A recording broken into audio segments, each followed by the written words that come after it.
менің де 12 жыл бұрын інімді өлтіріп кеткен. Бір томпиған бала арқамда тұр. Қасан деген бәле болды. Менің де 12 жыл бұрын інімді өлтіріп кеткен. Ол қандай адам өзі?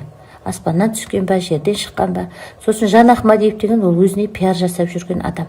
Тіміскілеп әркім, мен оны өзіне айтқам. Мен айтпаймын, не істейсің, аулақ жүр дегем, жолама маған деп.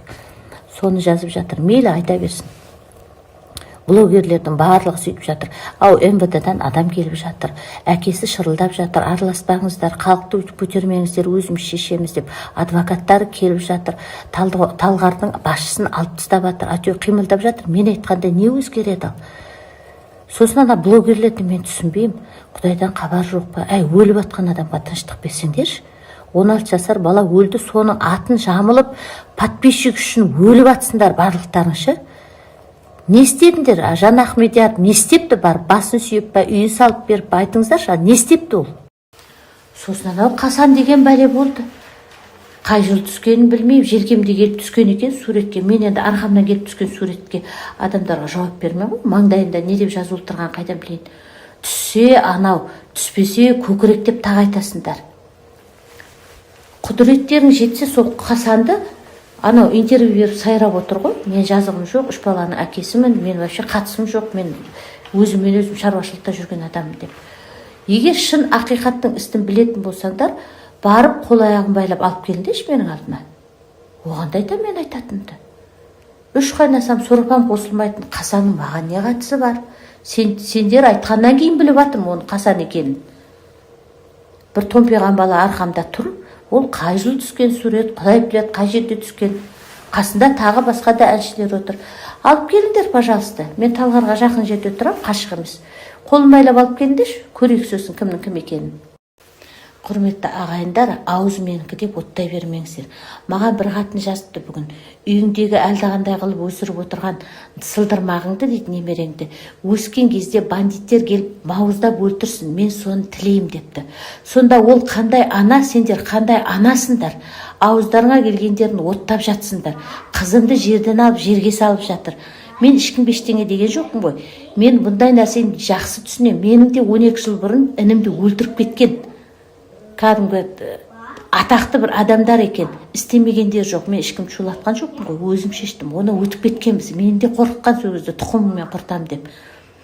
Сонда қандай анасыңдар сендер? Өздерінің біреудің баласына өлім тілеп отқан сендер артықсыңдар ма? Сонда неше түрлі қатындар жазып жатыр. 12-де бір гүл ашылмаған 16-17-де қыздар жазып жатыр. Сендерге не жоқ? Мен действительно ешкім отбасына араласпаймын. Айтқан, ешкімге араласпаймын. Не істейсіңдер маған? Ертең мен сол қатынға арызымды жазып, тауып алып, бетіне тура қарап, елге көрсеткім келіп отыр. Қандай адам екенін көрсін. Достар, бізде вообще қызық болды. Мен жүрегімді аузына шығып кетейін деп тұр.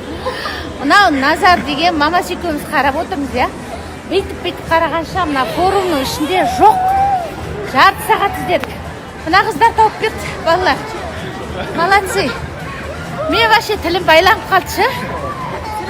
Сөйтсек, мен балам не істеп отыр дейсіз? Бір қыздарды тауып алды, үлкен қыздар, мамасы мен жасы.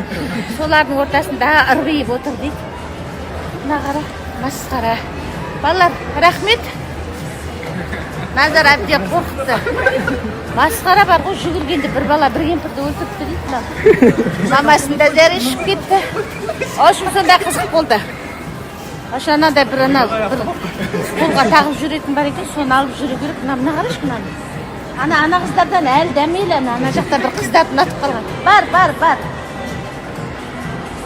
Сөйтіп қызық болдық. Сөйтіп үйге келіп отырмыз. Негізі бар ғой, адам субординация дегенін білу керек. Біз соны форумның 5-ші этажына көтеріп, баламен ойнайтын балалардың площадкасына кіргеннен бастап, старший менеджер ма соңымыздан қалмады. Маған мен сізді танıyын, бір жерде қонақта болғанбыз. Қызыңызбен сөйлесіп көріңізші, Айжұлызбен бізге бартыр керек, реклама керек деп. Біз демалуға келдік қой. соның кесіріне мінекей соңымызда қалмады. Айжұлдыз керек емес деді, біз ақшасын төлейміз, ештеңе де керек емес, жасамаймын реклама деп. Сонда да соңына қалмады. Енді баланы кетер кезде мен аяқ киім кигізімді Айжұлдыздың қолына берген, тағы да бір нәрселерді айтып, сол әйел келген кезде көресіз, мүмкін өзіңіз көресіз, қызыңыз болмаса келіңіз, біз үйтем бүйтем деп жатқан кезде вообще оларға сөйлесуге де болмайды ғой. Сол кезде жылп етіп мынау кетіп қалған. Сондықтан да мен ойлаймын, әркім өзінің орнын білу керек. Мына баламен жүрген адамдарды отвлекать етуге болмайды. Балаңыз деп ебіл-дебіл болып жүрсек, енді ақшасын төлетіп соңымыздан қалмайды. Төлеп кеттік ақшасын, бірақ не да ақша болып жатыр ғой бұл. Сосын ондай жерде жұмыс істейтін, қызметтегі жүрген адамдар келген клиенттермен әңгімелесуге болмайды ғой. Негізі әңгімелесуге олардың қақысы жоқ. Мен неге бұны айтып жатырмын? Ол жерде мысалы басқа бір ел танитын біреулер келуі мүмкін, бір емес екі баламен келуі мүмкін. Сонда солардың кесірінен балалар ұрынып қалуы мүмкін. Енді ол жерде рахмет, ақырандарда жүгіріп қорықпаңыз, біз қазір камерадан сразу қараймыз да тауып береміз. Күнде жоғалады бұл жерде балалар деп. Ана тамақ ішіп отырған балаларды жүгіріп келіп, қандай көмек керек сізге деп жүгіріп, сөйтсе ағам бір қыздардың қасына барып отыр. Мәселе онда емес, мәселе мысалы бір нәрсеге ұрынып қалса не болады сол кезде. Осылардың кесірінен. Сондықтан да мына адамды сүйретіп жүрген кезде баламенен лифтіға мінейін деп жатқан кезде суретке түседі деген орынсыз деп ойлаймын. Экскалаторға мініп бара жатқан кезде аяқ ыстырып қалса бір жерде суретке түсейік ештеңе етпейді деп баламен асып келе жатқан кезде сондықтан байқау керек негізі.